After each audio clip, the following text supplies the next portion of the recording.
Hello, I'm Jo Fay, and this is a SwissInfo podcast. SwissInfo is the multilingual and international public media company of Switzerland.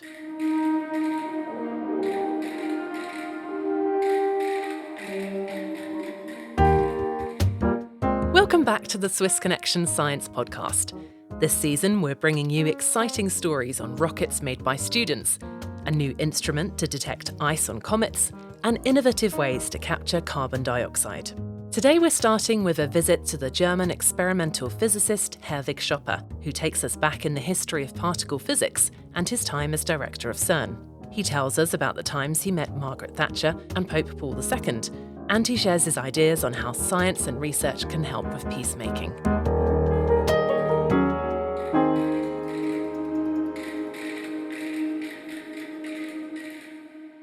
During his career, Herwig Schopper had face-to-face discussions with many heads of state and religious leaders.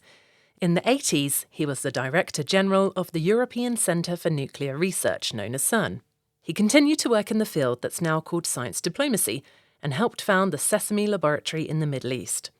Like CERN, Sesame aims to build scientific and cultural bridges between different nations. Our science journalist, Zeno Zoccatelli, visited Schopper in his home on Lake Geneva earlier this year, just before his 100th birthday. Among the scientific breakthroughs you were present when they were discovered or invented. There is one in particular that you cherish the most, that you remember, that was a particular emotion for you? Well, I was offered the job of Director General of CERN in 1980. And when I came to CERN, a machine which had been built by one of my predecessors was John Adams, was a collider, was a so-called the SPS collider, colliding protons and antiprotons. And that was at that time the machine providing the highest energies for collisions of particles and therefore providing a new window to penetrate into unknown areas of particle physics. And this machine had just started before I came. That was the first time that groups of about 100, 200 people got together and were doing these experiments. And one was under the guidance of Carlo Rubbia, he proposed it, and the other one by an Italian, and the other one by Pierre Doriela, a French physicist. But they're international collaborations. They were looking for new particles which had been predicted by theory and were basis of what we now call the standard model of particle physics. And these are the two particles, they have strange names, W1 and Z, the other one. They are particles, but at the same time, the carrier of a force which is very little known, the so-called weak force, the weak nuclear force. Nobody knows it probably, but nevertheless, it's one of the most important forces in nature, because without that force, there would be no energy production in the sun. We wouldn't have sunlight if there were not the weak force. So there was a prediction that the carrier of these weak forces should be two heavy particles which had not been produced yet, had not been seen yet. So this experiment came into operation, and indeed they found, after a few months, so on, they found first indications of these two particles. And this was very interesting. Of course, it was a sensation. But to tell you a story, at the time, Madame Thatcher came to visit CERN. And when she came, she said, "Look, I'm not coming as Prime Minister. I want to be treated as a fellow scientist." So I explained to her all the physics about these particles, and she was very interested. And at the end, she told me, "Look, if these particles are really detected, and before you go public, I would like to be informed by you that these particles has been found. I do not want to be informed by the press." So that's how it happened. A few months later, Carlo Rubbia and Pierre Doriela came and said, "Look, we are ready now." So I told them, "Look, you can organize a colloquium, but before I have to inform Mrs. Thatcher. And what I did, that happened. So they informed the public, scientific community about the discovery. That was immediately appreciated, and well, soon after, a year after, they got the Nobel Prize for that. So I was very happy that during all my time, CERN got the Nobel Prize for this discovery. I mentioned the visit of Mrs. Thatcher, but also the previous Pope, John Paul II, visited CERN. And he spent almost a whole day at CERN. I had the time to discuss with him the relation between religion and science. And I discussed with him whether there could be a conflict between science and religion. And we came to the conclusion, no, there cannot be a conflict. Because it depends what we call reality is different. You see, in physics, we call reality only phenomena which can be repeated, which means which can be verified at any time, at any place. If somebody comes and tells me yesterday I made a big discovery, and I ask him, show it to me today, and he tells me today it doesn't work, I tell him, forget it. So that's the basis of exact science. Whereas in religion it's completely different. Religion lives from revelation. Most of the founders of religion had a revelation, be Jesus or Mohammed, whatever. They all live from a certain revelation, which is a one thing, which cannot be repeated, which cannot be recapitulated so easily. So we agreed that science and religion are different aspects of reality which are complementary, not in contradiction, but complementarity. So we agreed with the Pope there cannot be this contradiction. Then I asked him, if that's true, why don't you rehabilitate Galilei? You know what his answer was? He said, I cannot do it, because there was no judgment by a Pope against Galilei. It was only the Inquisition at that time which was condemning him. And the succession of the Inquisition is now the Rota, and the president of the Rota was the German cardinal who later became Pope Benedict. So he said, you have to convince the cardinal to rehabilitate Galileo, which he did. And I think 3 years after his visit at CERN, Galileo was rehabilitated. So maybe thanks to you. So moving to the topic of science and science for peace. Nowadays, there are a lot of obstacles of scientific collaboration because of geopolitical reasons. What are we seeing now, for example, with the war in Ukraine, with the Russian scientists and the collaborations among countries that don't talk to each other? Is something that in your experience you have already seen, or is today's crisis are something new? Look, I have to go back to the foundation of CERN. CERN was founded by two initiatives. One initiative came from the European scientists, physicists, who realized to be competitive with American colleagues, one had to unite all the forces in Europe.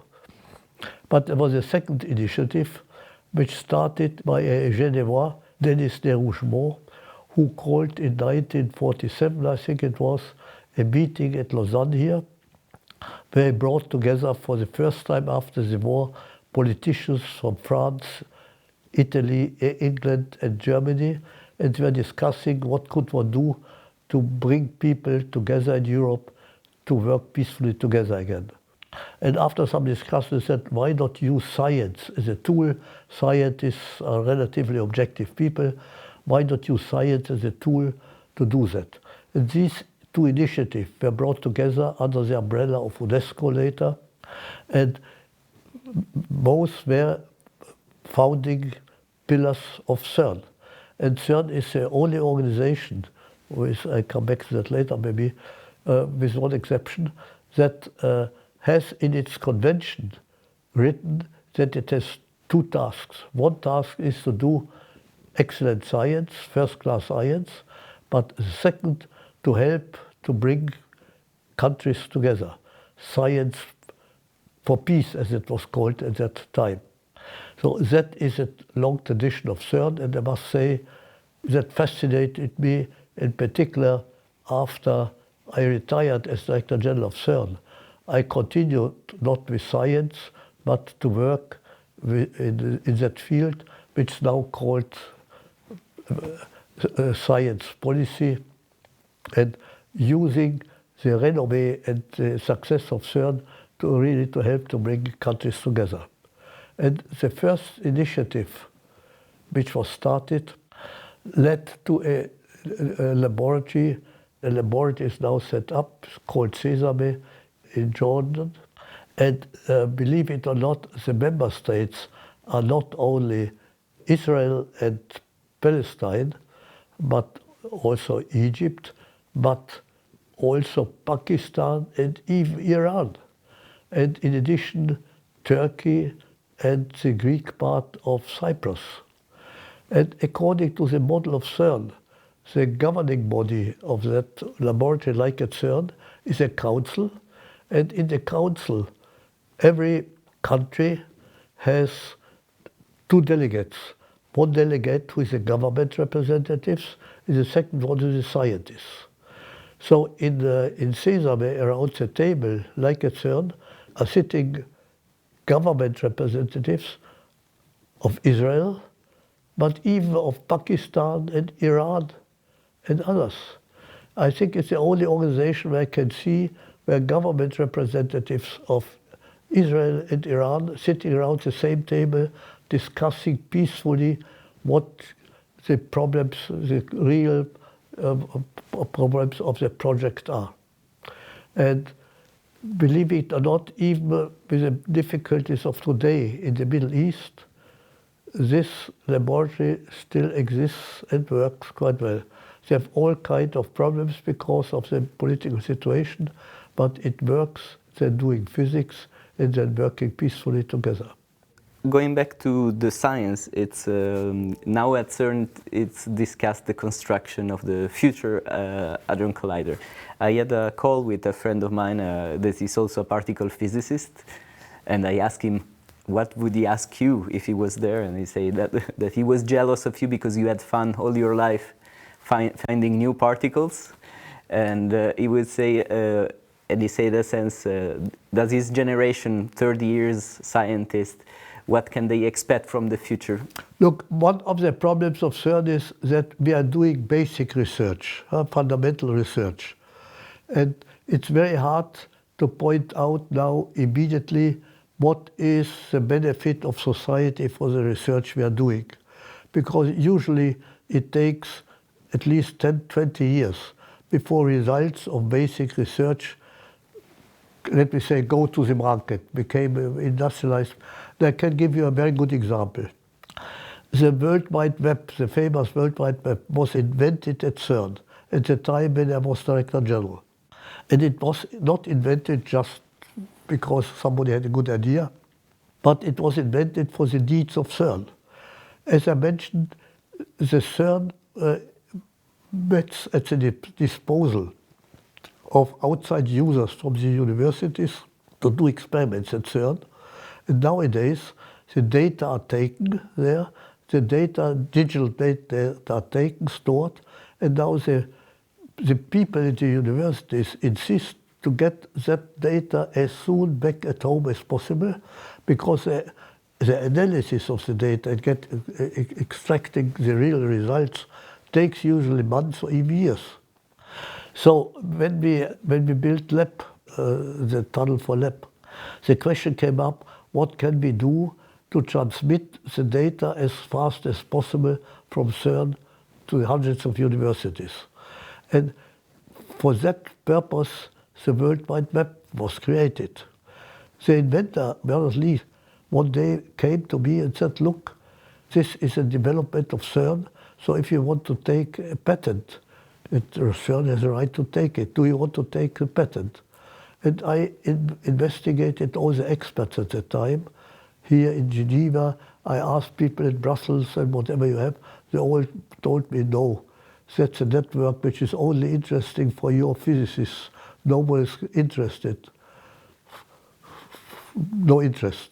So I told Werner, please, we are not interested to take a patent. You can do with your invention whatever you want.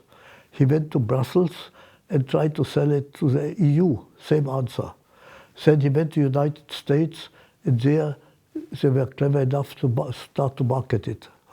So that is an example how some spin-off from basic science is very important for society, but it takes some time.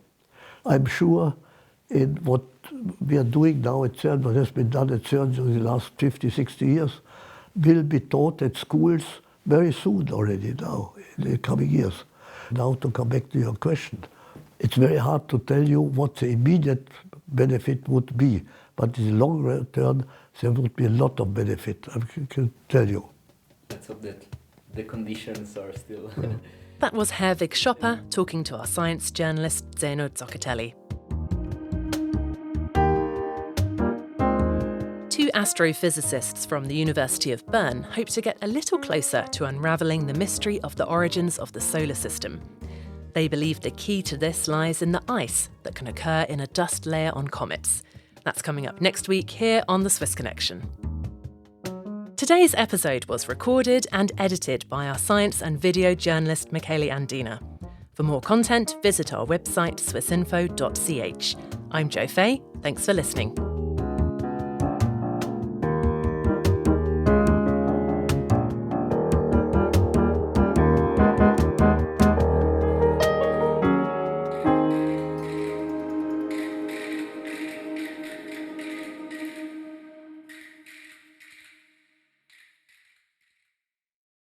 Hello, I'm Imogen Folks from Swiss Info's Inside Geneva podcast. On February 24th, 2022, Russia attacked Ukraine. The invasion caused Europe's largest refugee crisis since World War II, and during the year-long conflict, tens of thousands, possibly hundreds of thousands of people, soldiers and civilians, have been killed. Over the past year, a number of episodes of Inside Geneva have looked at the heavy humanitarian toll of the war and its wider implications for the world. We've been joined by historians and international human rights experts to ask about the background to the invasion. We've talked to major UN aid agencies about how the war in Ukraine is impacting other humanitarian crises. And we've asked if sanctions or war crimes investigations can stop or at least limit this conflict. If you're particularly concerned by the war in Ukraine, do listen to these episodes. You can find Inside Geneva free to listen on Apple Podcasts, Spotify, Google, and all your usual podcast apps.